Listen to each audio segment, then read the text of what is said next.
Mean by contract and where it is provided and what are the essential of a contract.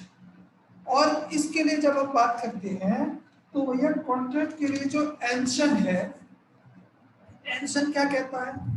एंशन कहता है a contract is an agreement enforceable at law made between two or more persons by which rights are acquired by one or more to acts or forbearance on part of the other or others।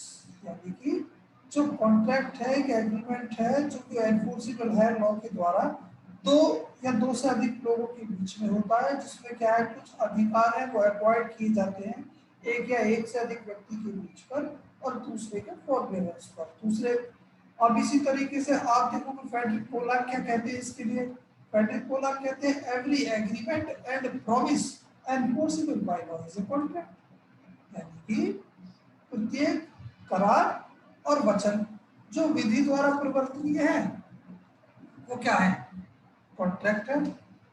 आप सालमेंट को देख लीजिएगा, सालमेंट क्या कहता है? सालमेंट कहता है contract is an agreement creating and defining obligation between the parties. Contract क्या है? एक ऐसा करार है जो क्रिएट करता है और डिफाइन करता है ऑब्लिगेशन दोनों पक्षकारों के बीच में। अब आप नॉर्मली जब देखते हैं ए valid contract is an agreement which is binding and enforceable. एक वैलिड कॉन्ट्रैक्ट क्या है? एक एग्रीमेंट है, वो एग्रीमेंट जो बाइंडिंग है और विधि द्वारा परिवर्तनीय है। In valid contract all parties are legally bound to perform the contract. अगर आप वैलिड कॉन्ट्रैक्ट की बात करेंगे तो उसमें प्रत्येक पक्षकार क्या है? विधितः आबद्ध होगा अपने जो पार्ट है, अपनी जो जिम्मेवारी है उन्हें पूरा करने के लिए। अब अगर आप देखते हैं कि where it is provided and it is provided under section 2H of Indian contract act. Indian contract act कहता है an agreement enforceable by law contract, ऐसे करार जो विधि द्वारा परिवर्तनीय है वे संविदा हैं। यानी कि अब एग्रीमेंट क्या है? एवरी प्रॉमिस और set of promises forming the part of consideration which other each other, वो क्या है? वो सभी के एग्रीमेंट होंगे और वो जो एग्रीमेंट विधि द्वारा परिवर्तनीय होंगे तो वे सब संविदा बन जाएंगे। अब देखते हैं कि भैया इसके लिए एसेंशियल क्या क्या हो सकते हैं कि किसी भी वैध संविदा के लिए वैलिड कॉन्ट्रैक्ट के लिए जो आवश्यक तथ्य हैं, जो एसेंशियल इंग्रेडिएंट्स है, they are provided under section 10। जो सेक्शन 10 है, सेक्शन 10 कहता है all agreements are contract if they are made by the free consent of parties, जो आपकी सेक्शन 14 में दी हुई है। कॉम्पिटेंट टू कॉन्ट्रैक्ट जो आपका सेक्शन 11 में दिया हुआ है। कॉम्पिटेंसी की जब हम बात करेंगे for a lawful consideration with A lawful object, यानी कि लॉफुल कंसिडरेशन और लॉफुल ऑब्जेक्ट की जब आप बात करोगे तो आपका सेक्शन 23 एंड सेक्शन 24 बताता है। And not hereby expressly declared to be void, या जो यहाँ कॉन्ट्रैक्ट एक्ट के अंतर्गत जिन्हें क्या है एक्सप्रेस रूप से void डिक्लेयर ना कर दिया हो। अब उसके लिए जैसा आप देखोगे तो सेक्शन 29 में देखोगे, वहां जाकर the contract where the terms and condition are not certain are void, agreement by way of legal is void। इसी तरीके से आप सेक्शन 56 में जाकर के देखेंगे an agreement to do an impossible act is void। और फिर सेक्शन 56 का पैरा 2 आप देखते हैं, जब रजिस्ट्रेशन की हम बात करेंगे कि ऐसी संविदाएं जो संविदा करते समय विधि द्वारा परिवर्तनीय थी और उनको परिवर्तन में लाया जा सकता था, परिवर्तन कराया जा सकता, लेकिन सब्सिक्वेंटली क्या होता है, कुछ ऐसी घटना घटती है जिसके द्वारा वो जो ना बाय लॉ उनको एनफोर्स नहीं करा सकते हैं, वो void होगी। अब यहाँ पर हम जो देखते हैं सबसे पहले कि what do you mean by free consent and who is competent to contract. Free consent क्या है और कॉम्पिटेंट करने के लिए कॉम्पिटेंट कौन है किसी भी कॉन्ट्रैक्ट के लिए। उससे पहले आप ये देख लीजिए, अगर इन जनरल आप देखते हो कि क्या क्या एसेंशियल हो सकते हैं किसी भी कॉन्ट्रैक्ट के लिए, भाई ऑफर होगा, एक्सेप्टेंस होगा, लीगल रिलेशनशिप की बात करते हैं, लॉफुल कंसिडरेशन होना चाहिए, कैपेसिटी ऑफ पार्टीज यानी कि कॉम्पिटेंसी उनकी देखते हैं, कंसेंट फ्री होनी चाहिए, या जो लॉफुल है सेक्शन 23 में वो लॉफुल होना चाहिए। Writing and registration, writing registration क्यों, एविडेंशियली वैल्यू उसकी जब निकल करके आएगी। सर्टेनिटी सेक्शन 29 के परव्यू में आप देखेंगे, possibility of performance sorry section 56 का पैरा 2 आप देख लीजिएगा, and not expressly declare word. फिर उसके बाद 23, 24, 29 और सेक्शन 27, 28, सेक्शन 56, इन सब में क्या है, वो सब कॉन्ट्रैक्ट वर्ड बताए हुए हैं। अब यहाँ आप देख लीजिए, ऑफर एंड एक्सेप्टेंस की जब an agreement becomes enforceable by law when it fulfils essential, कोई भी जो करार है, जो एग्रीमेंट है, जब वो उसके आवश्यक तत्वों को पूरा कर देता है तब वह विधि द्वारा परिवर्तनीय हो जाता है। These condition may be called the essential of a valid contract। ये इस तरीके की जो शर्तें होती हैं, इनको आप क्या कहेंगे, ये किसी भी संविदा के लिए आवश्यक तत्व होते हैं जो इस तरीके से दिए होते हैं। ऑफर एंड एक्सेप्टेंस की जब आप बात करोगे, for an agreement there must be a lawful offer by one and lawful acceptance of the that offer from the other party।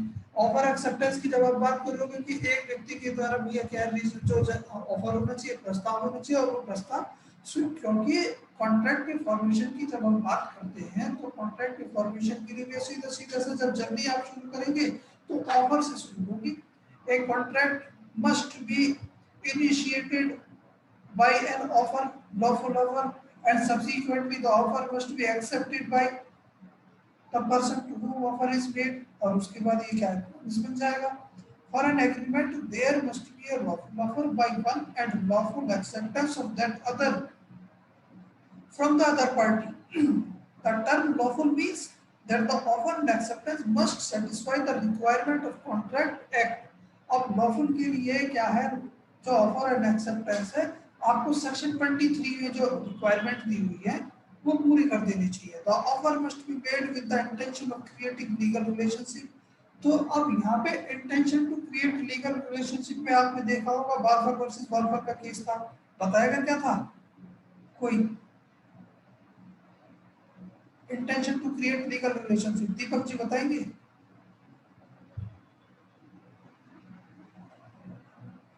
Deepak ji,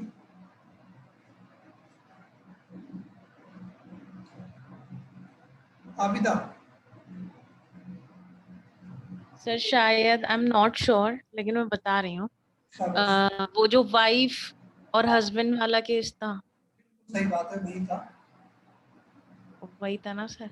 हाँ। उसमें ये था कि हस्बैंड जो है, उन हस्बैंड और वाइफ के बीच में कोई डिस्प्यूट था, या उसने उससे कुछ मेंटेनेंस देने के लिए प्रॉमिस किया, ऐसा होता है तो भैया, फिर उसने कुछ आप टाइम ऐसे बाद, ऐसा नहीं रुकिएगा। हस्बैंड और वाइफ है, हस्बैंड जो है बाहर कहीं पोस्टिंग थी उनकी किसी जगह पर, हस्बैंड वाइफ वहाँ रह रहे थे, वाइफ की उनकी कंडीशन ऐसी नहीं थी कि कहीं दूसरी जगह जा सके। इसी बीच क्या होता है, उनके हस्बैंड का कहीं दूसरी जगह ट्रांसफर होता है, ट्रांसफर जी के लिए हस्बैंड को अकेले जाना पड़ता है। तब वहाँ पर वो क्या करते हैं, ये तय कर देते हैं ठीक है भैया आप नहीं आ रहे हैं, वो हर महीने उन्हें एक मुश्त रकम जो उन्हें देना शुरू कर देते हैं, और जब चले जाते हैं उसके बाद भी भिजवाते हैं, लेकिन कुछ समय बाद देना बंद कर देते हैं। और उस जब वो देना बंद कर देते हैं तब वाइफ उनके अगेंस्ट एक सूट फाइल करती है। तब कोर्ट के द्वारा ये हेल्ड किया जाता है कि यहाँ पर जो इंटेंशन थी किसी लीगल रिलेशनशिप को क्रिएट करने वाली इंटेंशन नहीं थी, ये एक सामाजिक यानी कि जो ना पारिवारिक संघर्ष था, जो केवल एक एडजस्टमेंट था, ठीक है आप नहीं आ पा रहे हैं इसीलिए वो किया गया था। तो यहाँ पर जो देखते हैं हम ऑफर की बात, तो ऑफर जो है इस इंटेंशन के साथ किया जाना चाहिए कि किसी लीगल रिलेशनशिप को जनरेट करेगा। अब आप एग्जांपल से देख लीजिएगा, A says to B that he will sell his cycle to him for ₹2000, this is an offer, if B accept this offer there is an acceptance. A B को कहता है कि वो भैया 2000 की अपनी साइकिल बेचना चाहता है, बी अगर इसे एक्सेप्ट कर लेता है तो ये क्या है, प्रॉमिस बन जाएगा। अब दूसरा आप देखते हो लीगल रिलेशनशिप। लीगल रिलेशनशिप आपने देख लिया था, parties to an agreement must create legal relationship. It arises when parties know that if one of the failure of a contract Agreements of a social or domestic nature do not create legal relationship and such cannot give rise to a contract. अब जो social transaction की जब हम बात कर रहे थे जिनकी अगर इस तरीके के कोई कॉन्ट्रैक्ट किए जा रहे हैं तो वो क्या है, वो किसी लीगल रिलेशनशिप को अराइज नहीं करते हैं, वहां पर इंटेंशन मैटर करते हैं, तभी वो बार बार केस वाली हमने बात की थी। अब प्रिजम्पशन एक ये भी है, it is presumed in commercial agreement, जब कमर्शियल एग्रीमेंट आप करते हैं कि the parties intended to create legal relations, जो आप कमर्शियल या बिजनेस एग्रीमेंट की जब आप बात करते हैं वहां पर प्रिजम्पशन उनके पीछे यही है, तो ये किसी न किसी लीगल रिलेशनशिप को क्रिएट करने के लिए ही इस तरीके के एग्रीमेंट किए गए हैं। A father promised to pay his son ₹500 every month as pocket money. Later he refuses to pay. अब बताइए इसमें कहाँ से कॉन्ट्रैक्ट होगा, कहीं से लीगल रिलेशनशिप कोई क्रिएट होती है? ये तो पिताजी अपने बेटे को देंगे ही देंगे, और देते हैं, दे रहे हैं अपनी इच्छा से दे रहे हैं। He has been promised to pay his wife a household allowance for £30 every month. Later the parties separated and the husband failed to pay. The wife used sued for allowance, had that the wife was not entitled for the allowance, मना कर दिया गया। क्यों? क्योंकि कोई legal relationship create ही नहीं हुई थी। अब सेक्शन 23 के परव्यू में आप इसे देख लीजिएगा, सेक्शन 23 क्या कहता है? सेक्शन 23 क्या कहता है? ऑल एग्रीमेंट्स, मतलब इस तरीके के जो कंसिडरेशन है वो वैलिड कंसिडरेशन नहीं होंगे। कौन से? अगर क्या इनको लॉ मना करता है, if it is forbidden by law, तो इनको मना कर देता है, और if permitted would defeat the provision of law, या इन्वॉल्व करते हैं इंजरी टू एनी पर्सन और प्रॉपर्टी, या किसी पर्सन या प्रॉपर्टी को कोई इंजरी पहुंचाते हैं, अगेंस्ट पब्लिक पॉलिसी के हैं या इमोरल है, तो ऐसा कोई भी कंसिडरेशन जो है वो लॉफुल नहीं होगा। अब देखो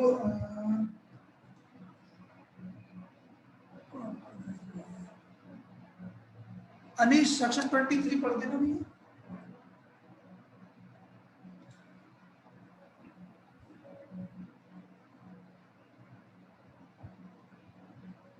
अनीश जी सर। ये सेक्शन 23 पढ़ देना जरा, क्या कहता है? जी सर, पढ़ रहा हूँ।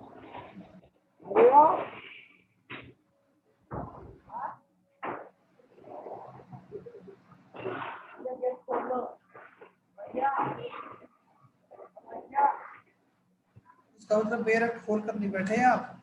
नहीं सर, मैं खोल के बैठा हुआ। एक्चुअली मेरे घर में ना कोई आईपीएल वाले आए हुए थे तो वो बेल मार रहा था।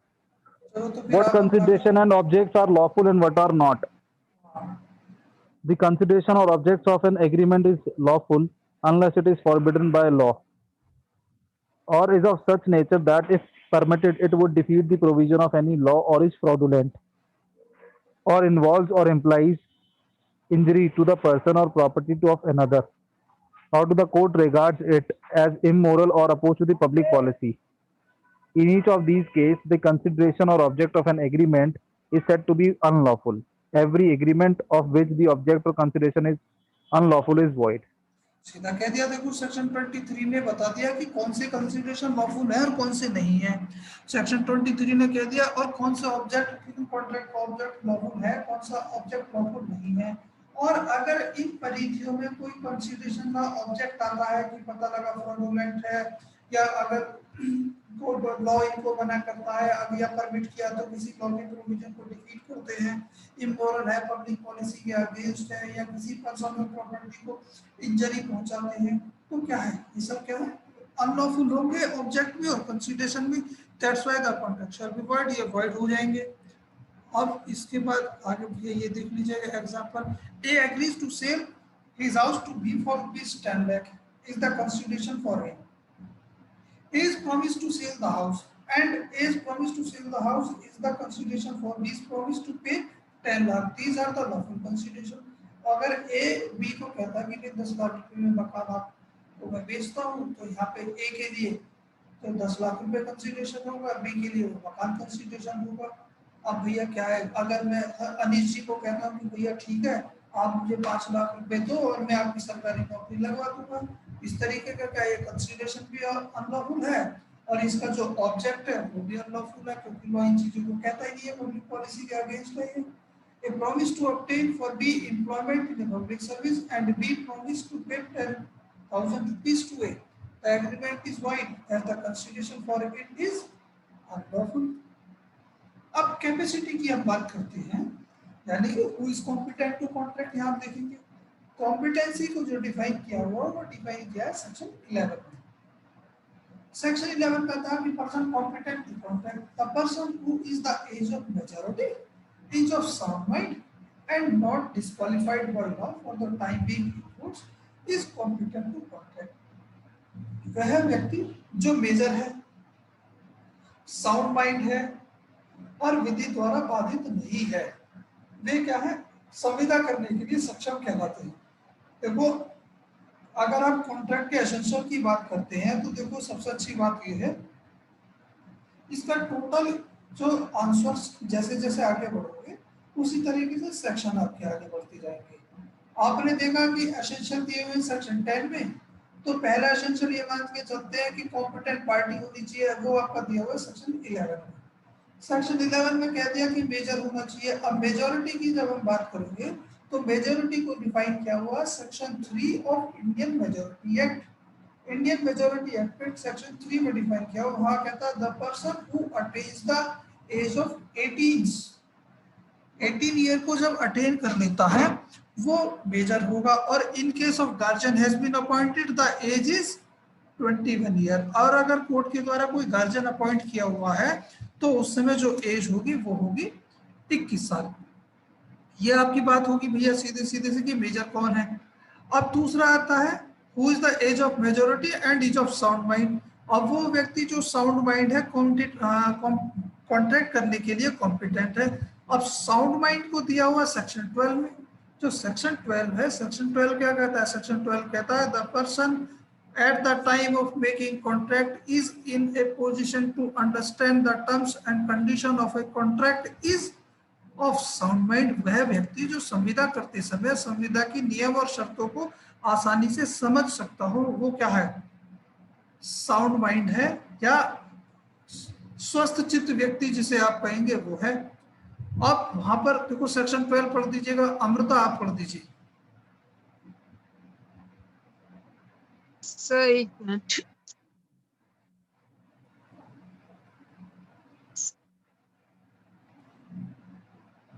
सर मुझे एक्चुअली मोबाइल से ही पढ़ना होगा बिकॉज मेरा कोई पेरेंट बात नहीं नहीं, है। रुक जाइए, कोई बात नहीं।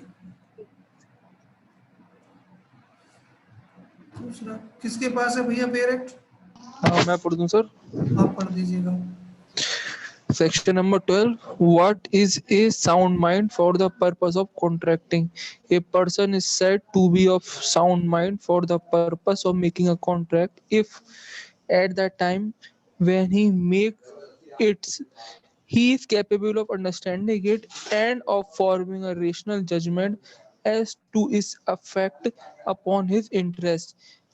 A person who is usually of unsound mind but occasionally of sound mind may make a contract when he is of sound mind. पूरा कर दो इसे। A person who is usually of sound mind but occasionally of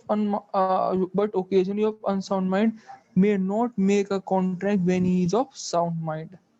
ठीक है, अब देखो मैं बता देता हूँ भाई। 12 की शुरुआत में देख लिया कि वो व्यक्ति जो संविदा के समय उसकी जो टर्म्स एंड कंडीशन है उसको समझ सकता है और जो उसके शर्तों के बारे में, कंडीशन के बारे में वो रीजनल जजमेंट निकाल सकता है, उसे आप साउंड माइंड कहेंगे। अब यहाँ दूसरी चीज हम देखते हैं, एक व्यक्ति जो यूजुअली अनसाउंड है लेकिन ही ओकेजनली वो साउंड माइंड रहता है।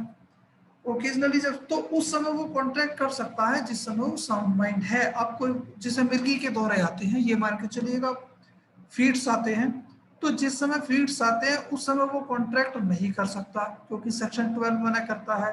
लेकिन जिस समय उसको फीड्स नहीं आ रहे हैं, मिर्गी के दौरे उसे नहीं पड़ते हैं, उस समय वो साउंड माइंड है, तो उस समय उसकी जो कंसेंट है वो वैलिड कंसेंट होगी। दूसरी चीज कहते हैं the person usually of sound mind और ओकेजनली ऑफ अनसाउंड माइंड।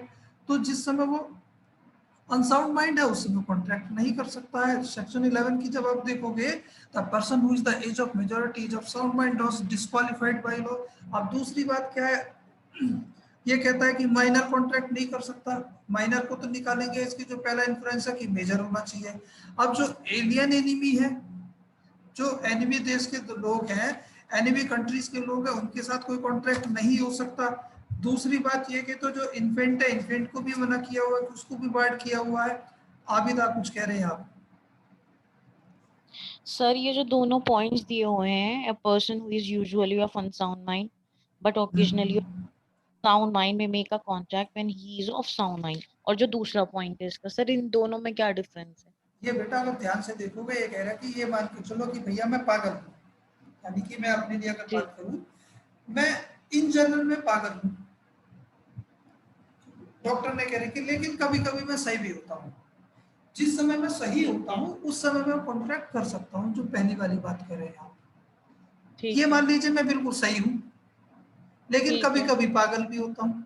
जिस समय मैं जी। पागल होता हूँ उस समय मैं कंसेंट नहीं दे सकता। ये केवल छोटी सी इतनी सी बात कह रहा है, इतना अंतर है। मतलब ये है, सिर्फ इतना है, मतलब कि जब भी सही वाली कंडीशन में होगा वो कॉन्ट्रैक्ट कर सकता है, तो चाहे यही वो तो पूरे साउंड माइंड की, तरीके से पाग। हाँ, वही तो पूछ रही हूँ सर। तो साउंड माइंड का मतलब ये है कि जब व्यक्ति संविदा के नियम और शर्तों को समझने के लिए सक्षम है, वो तभी साउंड माइंड है, अन्यथा वो नहीं है। अब इसके ठीक है। एक आगे चलते हैं, एग्जाम्पल तो खैर देख लीजिएगा। फिर इसके बाद हम बात करते हैं कॉम्पिटेंट पार्टी होनी चाहिए, कंसेंट फ्री होनी चाहिए। अब कंसेंट की जब हम बात करते हैं तो कंसेंट, फ्री कंसेंट के लिए सबसे पहले आपको समझना पड़ेगा क्या फ्री कंसेंट। फ्री कंसेंट को आपको प्रोवाइड किया हुआ है, डिफाइन किया सेक्शन 13 में, where two or more person are agree upon a same thing in same sense they are said to be consented। जब दो या दो से अधिक व्यक्ति किसी एक बात पर एक ही भाव से सहमत होते हैं तो वो क्या सहमत होते हुए कहे जाएंगे, कंसेंट करते हुए कहे जाएंगे। इसके लिए कंसेंसस एड इडम, यानी कि मीटिंग ऑफ माइंड्स। अब क्वेश्चन उठता है कि when the consent is said to be free, कि वो जो कंसेंट है वो फ्री कब होगी। तो उसके लिए सेक्शन 14 आपको बताया, the consent which is not affected by section 15, 16, 17, 18 and 20, 21 and 22। 15 क्या कहता है? 15 कहता है कोर्जन, 16 कहता है अनड्यू इन्फ्लुएंस, और 17 कहता है फ्रॉड, 18 कह देता है आपका मिसरिप्रेजेंटेशन, 20, 21 और 22 कहते हैं आपके लिए सीधे सीधे से भैया मिस्टेक की बात करते हैं। तो सेक्शन 14 कहता है the consent which is not affected by section undue coercion, undue influence, fraud, misrepresentation and mistake is said to be free. अब देखो धीरे देख लिए, it is an essential, another essential of a valid contract. Consent means that the parties must have agreed upon the same thing in same sense, यानी कि जो party है वो प्रत्येक दशा में किसी एक बात पर एक ही भाव से सहमत होते हुए कही जानी चाहिए। As per the section 14 of Indian contract Act, for a valid contract it is necessary the consent of parties to contract must be free. अब यहाँ पर ये होता है कि भैया कोर्जन क्या होता है, अनड्यू इन्फ्लुएंस क्या होता है, फ्रॉड क्या होता है, और मिसरिप्रेजेंटेशन की आप बात करोगे तो वो क्या होगा, और मिस्टेक से आप क्या समझते हैं।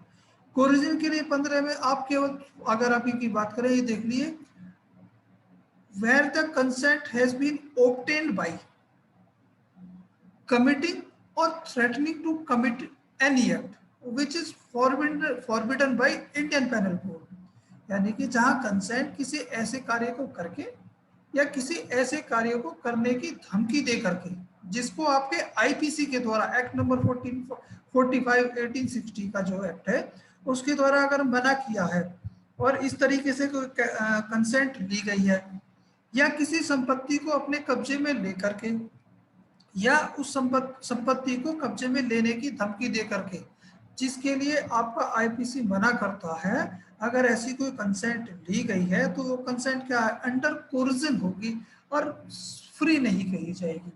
अब इसी तरीके से आप सेक्शन 16 देख लीजिएगा। सेक्शन 16 क्या कहता है कि जब जो पार्टीज हैं एक दूसरे के ऊपर, जहां एक्टिव कॉन्फिडेंस में होती है, डोमिनेटिंग पोजीशन में होती है, और उस पोजीशन और उस कॉन्फिडेंस का लाभ उठा करके अगर किसी दूसरे व्यक्ति की जो सहमति है वो ली गई है, वो सहमति फ्री कंसेंट नहीं होगी, वो अंटी इन्फ्लुएंस में होगी। अब यहाँ एक तो है कि पार्टी जो कि मस्ट डोमिनेटिंग पोजीशन में होनी चाहिए, फिड्यूशियरी रिलेशनशिप उनके बीच में होना चाहिए। अब फिड्यूशियरी रिलेशनशिप की आप बात करोगे, टीचर्स और स्टूडेंट के रिलेशन होते हैं, पेरेंट्स और चिल्ड्रंस के रिलेशन होते हैं, एम्प्लॉयर और एम्प्लॉय के जो रिलेशन है वो फिड्यूशियरी रिलेशनशिप होते हैं। खैर, अब इसके बाद आपका सेक्शन 17 आता है। सेक्शन 17 से पहले आपको सेक्शन 18 पता होना चाहिए। सेक्शन 18 जो मिसरिप्रेजेंटेशन की हम बात करते हैं, वहां केवल ये है कि हम किसी ऐसी बात पर विश्वास करके जिसके बारे में हम ये जानकारी रखते हैं कि ये सत्य है, सही है, लेकिन इन रियलिटी अगर हम उसकी बात करें तो वो सत्य नहीं है। यानी कि अगर मान लीजिए मैं बात करूं, मैं इस पेन के बारे में ये विश्वास करता हूं कि ये पेन मेरा है, जबकि ये पेन मेरा नहीं है, और मैं इस विश्वास के साथ कि ये पेन मेरा है, मैं इसका प्रपोजल आपको करता हूं कि भैया क्या ये पेन आप 2 रुपए में खरीदेंगे, और आप इसको एक्सेप्ट कर लेते हैं, तो ये जो कंसेंट होगी मिसरिप्रेजेंटेशन के साथ होगी। यहाँ भी जो सहमति है अंडर मिसरिप्रेजेंटेशन है। अब इसी के साथ इंटेंशन जोड़ दीजिए आप। इंटेंशन यानी कि जहां मुझे ये पता है कि ये पेन मेरा नहीं है, और इस बात को जानते हुए कि ये पेन मेरा नहीं है, मैं आपको ये बता करके कि भैया ये मेरा पेन है, क्या आप इसे 2 रुपए में खरीदेंगे, और आप इसे 2 रुपए में खरीद लेते हैं कि भाई सर का पेन है, कुछ तो खास बात होगी इसमें, आप इसे ले लेते हैं, तो ये जो कंसेंट होगी अंडर फ्रॉड होगी। इसे यानी कि आप देखो क्या है, intention plus misrepresentation is equal to fraud. जब आगे पढ़ेंगे इसको ठीक से पूरा डिटेल में हम देखेंगे। अब जब मिस्टेक की आप बात करते हो, मिस्टेक जो है 2 तरीके की होती है, एक होती है मिस्टेक ऑफ फैक्ट, एक होती है मिस्टेक ऑफ लॉ। अब सेक्शन 20 की जब आप बात करो, where both the parties under a mistake of fact subject to the matter essential to a contract, the contract is said to be void. जहां संविदा के दोनों पक्षकार तथ्य की भूल के अंतर्गत होते हैं, और वो सब्जेक्ट मैटर, वो जो तथ्य है वो उस संविदा की अंतर वस्तु या सब्जेक्ट मैटर है, तो इस तरह ऐसा जो कॉन्ट्रैक्ट है वो वॉइड होगा। अब दूसरा मिस्टेक ऑफ, जब फैक्ट की आप बात करते हो 2 तरीके की होगी यहाँ पे, एक होता है यूनिलेटरल मिस्टेक, होता है बायलेटरल मिस्टेक। यानी कि यूनिलेटरल जहां संविदा के एक पक्षकार की भूल हो और जहां संविदा के दोनों पक्षकार की भूल हो। अब इसमें आप मिस्टेक ऑफ लॉ की बात करोगे तो मिस्टेक ऑफ लॉ में 2 तरीके के होता है, एक होता है मिस्टेक ऑफ फॉरेन लॉ, एक होता है mistake of Indian law. Indian law की बात करोगे तो वहां भैया सीधे से वॉइड होगा। The contract is not voidable only on the ground that the consent was caused under a mistake of law enforceable in India। और दूसरी तरफ ये कि अगर किसी फॉरेन लॉ की मिस्टेक है तो उसके लिए ये मान लिया जाएगा कि the mistake of foreign law is deemed to be mistake of fact. खैर चलिएगा, कंसेंट आपकी हो जाती है। कंसेंट के बाद आप आगे चलते हैं, या इसको यहाँ देख लीजिए, A compels B to enter into a contract on the point of pistol, it is not a valid contract and the consent of B is not free. क्योंकि ये किसमें क्या है, अंडर कोरिजन है। सेक्शन 15 के अकॉर्डिंग ये जो consent है फ्री नहीं होगी, तो दैट्स व्हाई जो कॉन्ट्रैक्ट वो वैलिड नहीं होगा, वॉइडेबल होगा। क्योंकि जब 15, 16, 17 और 18 की जब हम बात करेंगे तो ये वॉइडेबल एग्रीमेंट है, एग्रीमेंट वॉइडेबल है। अब जब हम देखते हैं सॉरी वॉइडेबल कॉन्ट्रैक्ट होंगे, जो वॉइडेबल कॉन्ट्रैक्ट है वो कौन से होंगे, the contract which is enforceable at the option of one or more parties thereto but not at the option of others is voidable contract. अब लॉफुल ऑब्जेक्ट आप देख लीजिए, लॉफुल ऑब्जेक्ट के लिए आपने देखा ही था, it is also necessary that agreement should be made for a lawful object. The object for which the agreement has been entered into must not be fraudulent, illegal, immoral, opposed to public policy, or must not imply injury to the person or property to another. Every agreement of which the object or consideration is unlawful is illegal and therefore void। जो section 23 में आप देख रहे हैं, section 24 में part की हम बात करते हैं कि पार्टली लॉफुल है, पार्टली अनलॉफुल है, कंसिडरेशन भी पार्टली लॉफुल है, पार्टली अनलॉफुल है। A promise to pay B a ₹5,000 if B beats C, या आशीष सर हम आपको 5,000 रुपए देंगे अगर आप दीपक जी की पिटाई कर देंगे। तो ये जो कॉन्ट्रैक्ट क्या है, ये जो ऑब्जेक्ट क्या है, इसका अनलॉफुल ऑब्जेक्ट है, that's why the agreement is illegal and its object is unlawful. Writing में होना चाहिए, रजिस्ट्रेशन में होना चाहिए इसका, मेनली क्या है, किसी भी कॉन्ट्रैक्ट को एनफोर्सेबिलिटी की जब हम बात करते हैं, किसी भी डॉक्यूमेंट को एनफोर्सेबल होने के लिए उसकी एविडेंशियरी वैल्यू देखी जाती है, यानी कि उसका साक्ष्य मूल्य क्या है।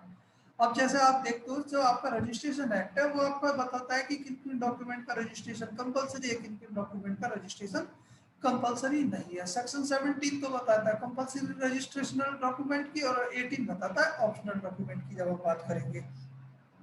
अब यहाँ पर उसके एनफोर्सेबिलिटी के लिए, उसकी एविडेंशियरी वैल्यू को बढ़ाने के लिए जब हम देखते हैं, contract must be in writing and registered according to Contract Act, contract में बी ओरल एंड राइटिंग। और ये कहाँ लिखा हुआ है, सेक्शन 9 कहता है। सेक्शन 9 क्या कहता है, प्रोमिसेस में बी एक्सप्रेस और implied as far as the proposal is concern. अगर किसी जो ना प्रपोजल और offer, proposal and acceptance is concern, जहां ये शब्दों में होते हैं तो एक्सप्रेस कॉन्ट्रैक्ट कहे जाएंगे, एक्सप्रेस कहे जाएंगे, और जहां ये शब्दों से अलग होंगे तो उस समय क्या है, इम्प्लाइड कहे जाएंगे। Although in practice it is always in the interest of the parties that the contract should be made in writing so that it may be convenient to prove in the court। अब यहाँ पे क्योंकि देखो main चीज क्या है, आपको court में किसी चीज को साबित या ना साबित करना है, और उसको साबित या ना साबित करने के लिए उसको जो अब मेन चीज पीछे हम देख के आए थे, intention to create legal relationship. अब लीगल रिलेशनशिप को क्रिएट करने की आपकी इंटेंशन थी, ये इंटेंशन को प्रूव करने के लिए भी, इस इंटेंशन के लिए भी आपको ये डॉक्यूमेंट जो है, कॉन्ट्रैक्ट आपके राइटिंग में होने चाहिए और रजिस्टर्ड होनी चाहिए। भाई उससे क्या होगा, आप जो बात कह करके चल रहे हैं वो आपकी साबित या नासाबित करने में आपको आसानी रहती है। May be convenient to prove in the court, however a verbal contract proved in the court will not be considered invalid। अगर ओरल कॉन्ट्रैक्ट की आप बात करोगे, वर्बल कॉन्ट्रैक्ट की बात करोगे, ये जरूरी नहीं है कि वो वैलिड नहीं होगा। अगर उसे आप कोर्ट में साबित कर देते हैं तो वहाँ वो वैलिड होगा। It is essential for the validity of a contract that it must be in writing, signed and attested bye witness and registered if so required by law. अगर लॉ कहता है तो ये रजिस्टर्ड होना चाहिए। इसका एग्जांपल देख लीजिएगा भैया। अब सर्टेनिटी की हम बात करते हैं। सर्टेनिटी का मतलब सेक्शन 29 के पर में आप देखेंगे इसको, कि किसी भी कॉन्ट्रैक्ट के लिए ये बहुत जरूरी है कि वो निश्चित होना चाहिए। Where the terms of a contract are not certain, terms and condition, the contract is said to be void, valid नहीं होगा। According to section 29 of a contract act, agreements the meaning of which are not certain or capable of being made certain are void। In order to give rise to a valid contract, the terms of agreement must not be vague or uncertain। For a valid contract, the terms and condition of an agreement must be clear and certain। सीधी सी बात है, I shall give you 1000 or 800 rupees if you will work for me। अगर मैं आपको 1000 या 800 रुपए दूंगा अगर आप मेरे लिए काम करोगे, तब इस स्थिति में क्या होगा भैया, ये निश्चित है नहीं। तो अनिश्चितता के कारण सेक्शन 29 के परव्यू में ये जो कॉन्ट्रैक्ट है, ये अगर कॉन्ट्रैक्ट होता है ये क्या है, वॉइड होगा अनिश्चितता के कारण। I promise to sell 20 books to B, it is not clear which books। जैसे आप पीछे देख के आए थे, I shall give you I shall sell you a 10 ton oil। अब यहाँ पे यही पता नहीं है कि किस चीज का ऑयल है। A agrees to sell B a 100 ton of oil, it is not clear what is the kinds of oil, किस तरीके का। पॉसिबिलिटी ऑफ परफॉर्मेंस, पॉसिबिलिटी की जब हम बात करेंगे, ये बहुत आवश्यक तत्व है किसी भी कॉन्ट्रैक्ट के लिए। जिन नियम और शर्तों की हम बात करते हैं, जिन लाइबिलिटीज की हम बात करते हैं, जिनको पूरा किया जाना है, वे इस नेचर की होनी चाहिए कि उन्हें लॉफुली और इजीली परफॉर्म किया जा सके। अब इसके लिए आप देखते हैं सेक्शन 56 का जब पैरा 1 देखेंगे, वहां लिखा हुआ है पैरा 1 में, an agreement to do an impossible act is void. अगर किसी इम्पॉसिबल एक्ट को करने के लिए कोई एक्ट एग्रीमेंट किया है, उस स्थिति में क्या वो एग्रीमेंट वॉइड होगा, कॉन्ट्रैक्ट हो ही नहीं सकता। क्योंकि अब सीधी सी बात क्या है, भाई दीपक जी मैं आपको 1 लाख रुपए दूंगा अगर आप मेरे लिए तारे तोड़ कर लाओगे। भाई कैसे तारे तोड़ लाओगे आप मेरे लिए? तो जो एक्ट जिसको आप परफॉर्म कर ही नहीं सकते, अगर उसके परफॉर्मेंस की बात करते हैं, वहां क्या होगा, सेक्शन 56 के पैरा 1 में void होगा। An agreement to do an impossible act in itself is void if the act is legally or physically impossible to perform, the agreement cannot be enforced at law। Not expressly declared void, यानी कि अब not expressly declared void क्या है, उसके लिए कि for the essentiality of A valid contract the contract must not be expressly declared void, जो contract है एक्सप्रेसली वॉइड डिक्लेयर नहीं होना चाहिए। अब इसके लिए आप जो देखते हैं सेक्शन 24 से लेकर सेक्शन 30 तक आप देखेंगे, यहाँ कॉन्ट्रैक्ट वर्ड दिए हुए हैं। सेक्शन 24 क्या कहता है, the contract for those object and consideration are not lawful they are void. अब उसी के साथ वहां देखते हैं all agreements are void without consideration, section 25 में। फिर section 26 आप देखते हैं, section 27 agreement in restraint of trade is void, section 27 agreement in restraint of marriage is void except minor, 20 agreement in restraint of legal proceeding is void, 29 agreement where terms of a contract are not certain is void, section 30 आप कहता है agreement by way of legal is void, फिर इसी के साथ 56 भी आपको कह देता है agreement to do an impossible act is void,